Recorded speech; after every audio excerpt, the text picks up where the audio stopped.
Leviticus chapter 11. The Lord said to Moses and Aaron, "Say to the Israelites, of all the animals that live on land, these are the ones you may eat. You may eat any animal that has a divided hoof and that chews the cud. There are some that only chew the cud or only have a divided hoof, but you must not eat them. The camel, though it chews the cud, does not have a divided hoof. It is ceremonially unclean for you. The hyrax, though it chews the cud, does not have a divided hoof. It is unclean for you. The rabbit, though it chews the cud, does not have a divided hoof. It is unclean for you.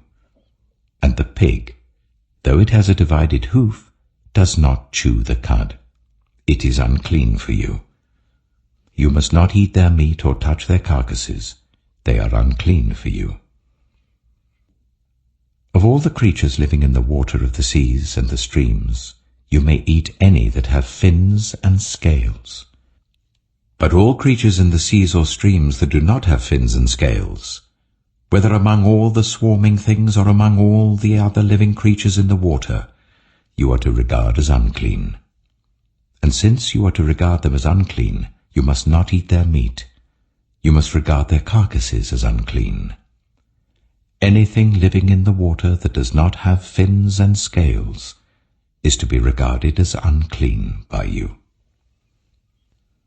These are the birds you are to regard as unclean, and not eat, because they are unclean: the eagle, the vulture, the black vulture, the red kite, any kind of black kite, any kind of raven, the horned owl, the screech owl, the gull, any kind of hawk, the little owl, the cormorant, the great owl, the white owl, the desert owl, the osprey, the stork, any kind of heron, the hoopoe, and the bat.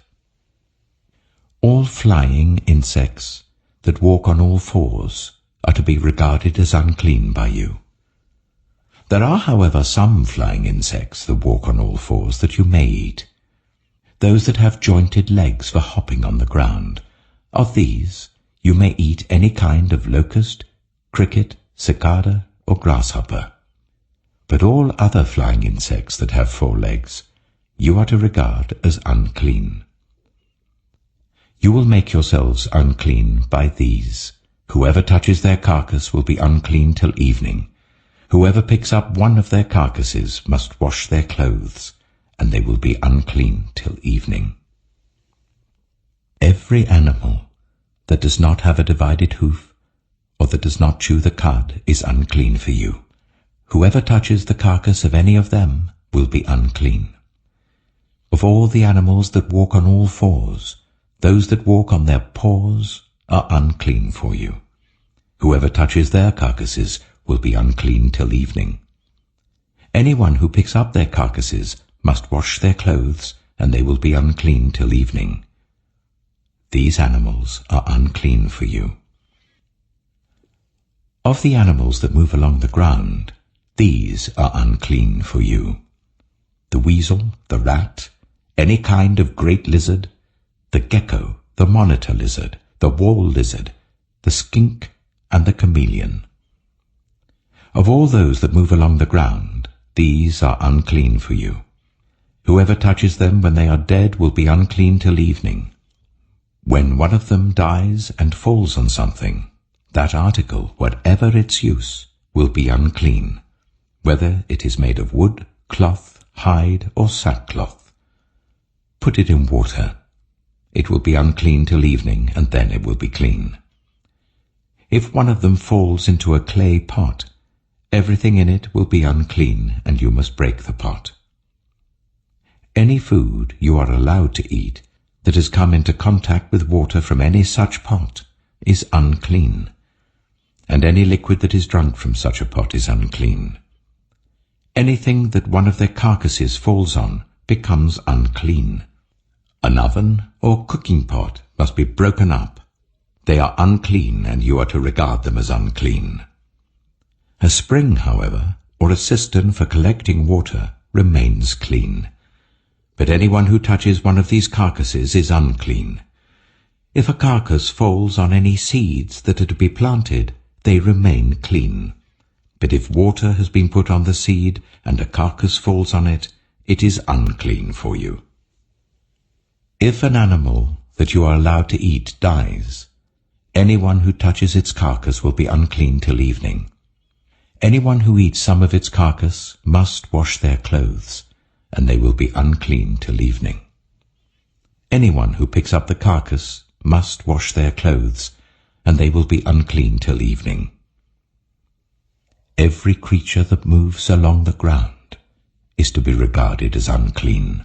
It is not to be eaten. You are not to eat any creature that moves along the ground, whether it moves on its belly or walks on all fours or on many feet. It is unclean. Do not defile yourselves by any of these creatures. Do not make yourselves unclean by means of them or be made unclean by them. I am the Lord your God. Consecrate yourselves and be holy, because I am holy. Do not make yourselves unclean by any creature that moves along the ground. I am the Lord, who brought you up out of Egypt to be your God. Therefore be holy, because I am holy. These are the regulations concerning animals, birds, every living thing that moves about in the water, and every creature that moves along the ground. You must distinguish between the unclean and the clean, between living creatures that may be eaten and those that may not be eaten.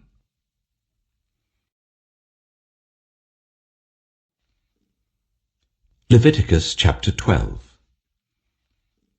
The Lord said to Moses, "Say to the Israelites, a woman who becomes pregnant and gives birth to a son will be ceremonially unclean for 7 days, just as she is unclean during her monthly period.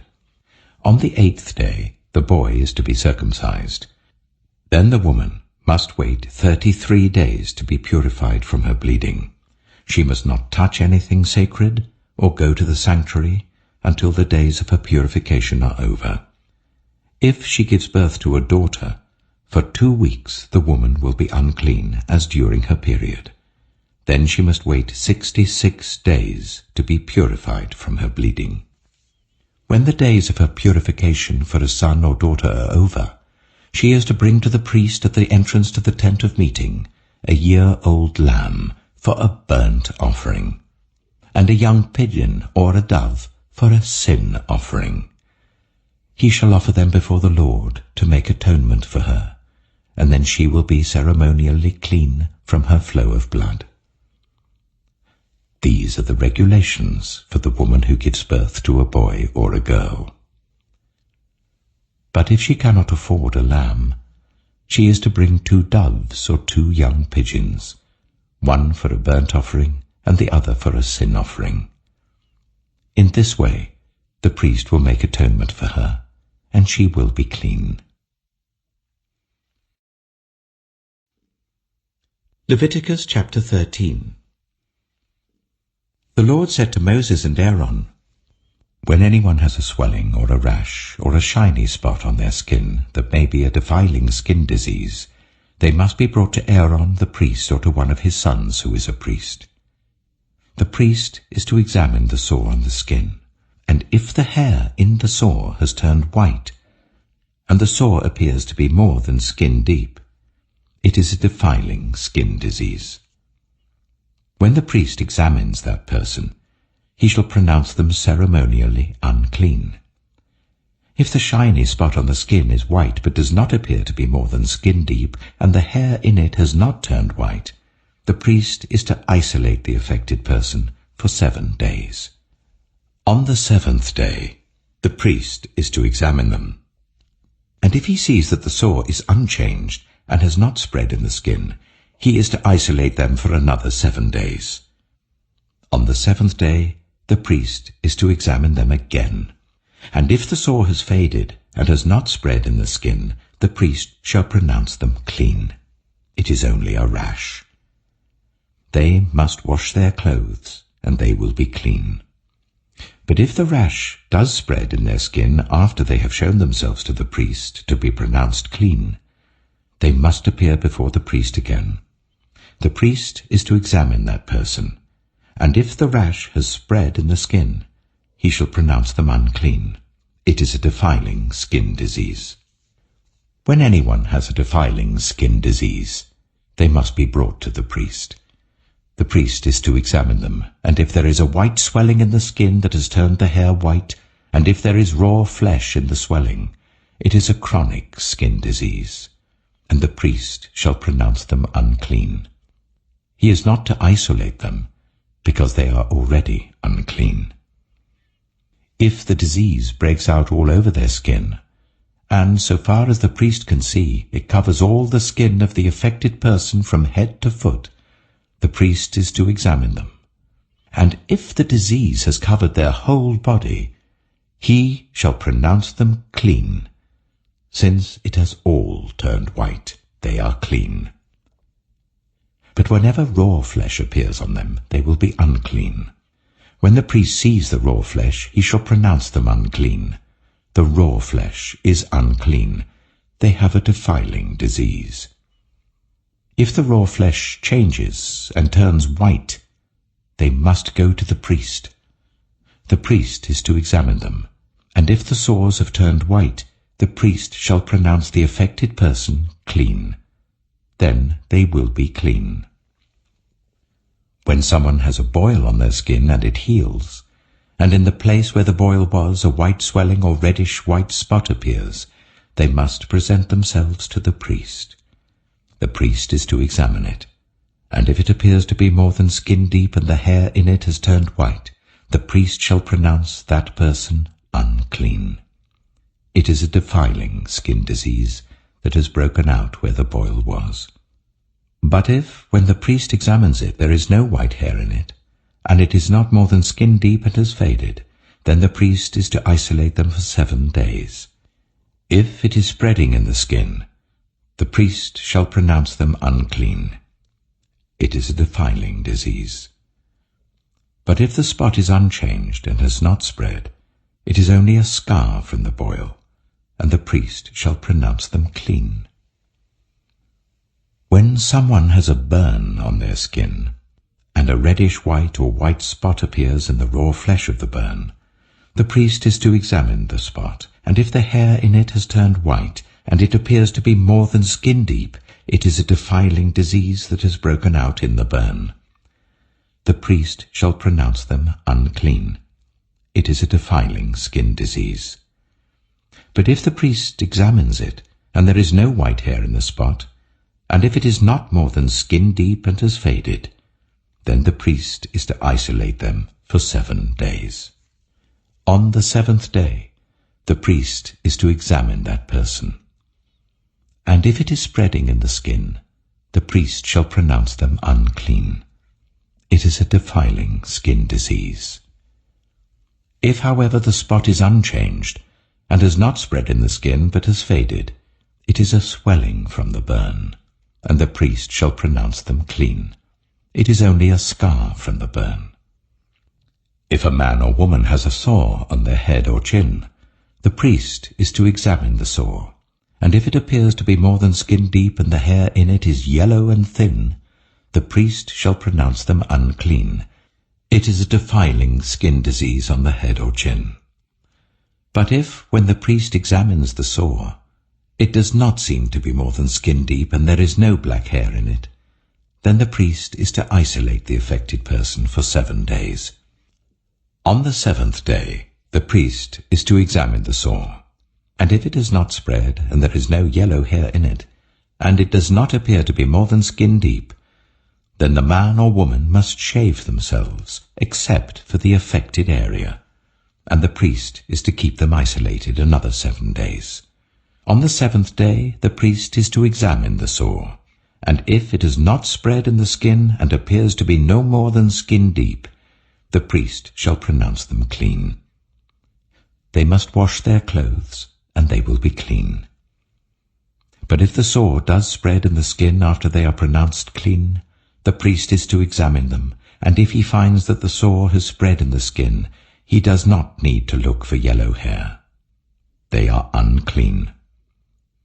If, however, the sore is unchanged so far as the priest can see, and if black hair has grown in it, the affected person is healed. They are clean, and the priest shall pronounce them clean.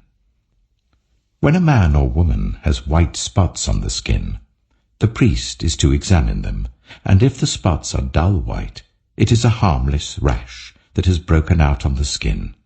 They are clean. A man who has lost his hair and is bald is clean. If he has lost his hair from the front of his scalp and has a bald forehead, he is clean.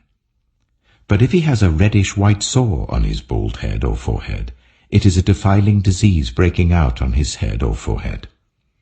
The priest is to examine him, and if the swollen sore on his head or forehead is reddish-white like a defiling skin disease, the man is diseased and is unclean.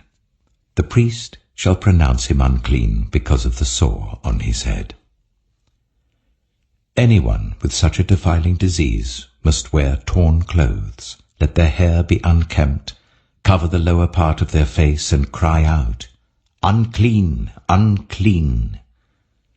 As long as they have the disease, they remain unclean. They must live alone. They must live outside the camp. As for any fabric that is spoiled with a defiling mold, any woolen or linen clothing, any woven or knitted material of linen or wool, any leather or anything made of leather, if the affected area in the fabric, the leather, the woven or knitted material, or any leather article is greenish or reddish, it is a defiling mold and must be shown to the priest.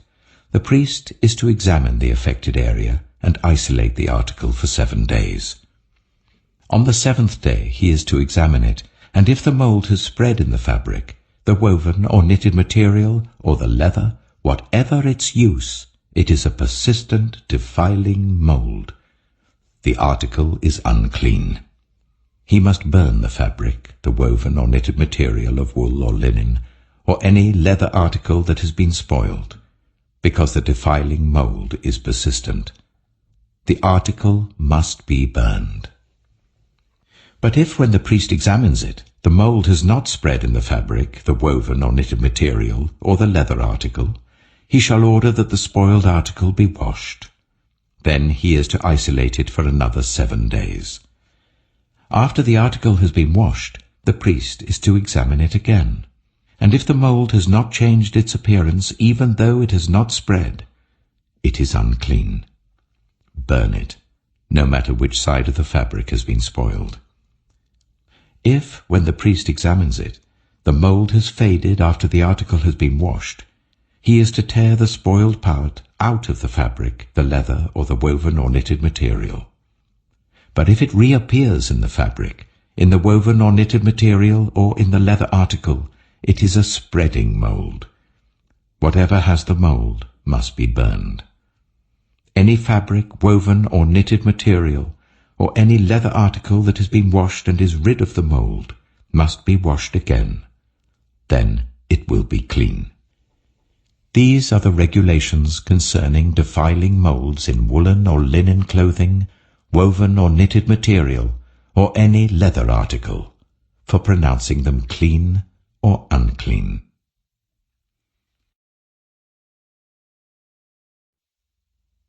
Psalm 35.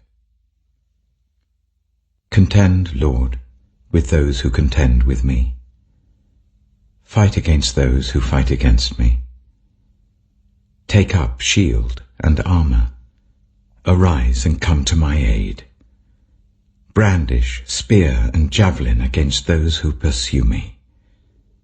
Say to me, I am your salvation. May those who seek my life be disgraced and put to shame.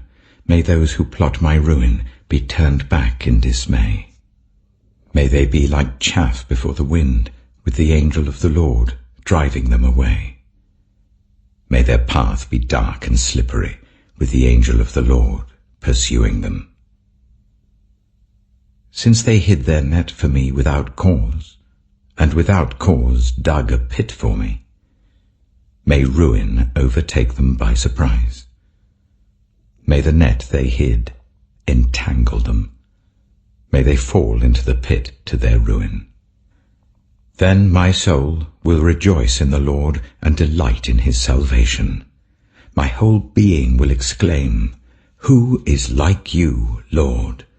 You rescue the poor from those too strong for them, the poor and the needy from those who rob them." Ruthless witnesses come forward. They question me on things I know nothing about. They repay me evil for good, and leave me like one bereaved. Yet when they were ill, I put on sackcloth and humbled myself with fasting. When my prayers returned to me unanswered, I went about mourning as though for a friend or brother. I bowed my head in grief as though weeping for my mother. And when I stumbled, they gathered in glee. Assailants gathered against me without my knowledge. They slandered me without ceasing. Like the ungodly, they maliciously mocked. They gnashed their teeth at me.